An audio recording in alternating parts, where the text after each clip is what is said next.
Nasa 16,000 pulis ang i-deploy ng Philippine National Police para sa traslasyon ng poon na itim na Nazareno sa susunod na taon.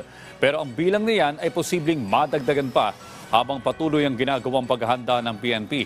Inaasahan kasing doble ang bilang ng mga deboto na lalahok, lalo na ngayong nagluwag na ang COVID-19 restrictions. 3 taong hindi na inaos ang traslasyon dahil sa COVID-19 pandemic. Pero bago ang pandemya noong 2020, nasa 2 milyon ang bilang ng mga deboto na dumalo.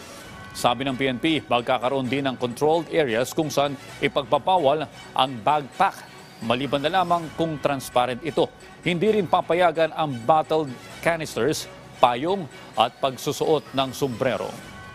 Definitely there will be some adjustment with respect to security preparation dahil habang nakikita po nila na dumadagdag po yung tao ay uhugot po sila doon sa reserve force po natin. So yung regional headquarters po ng NCRPO and other adjacent regions po will be providing a reserve forces to augment po yung NCRPO if the need arises.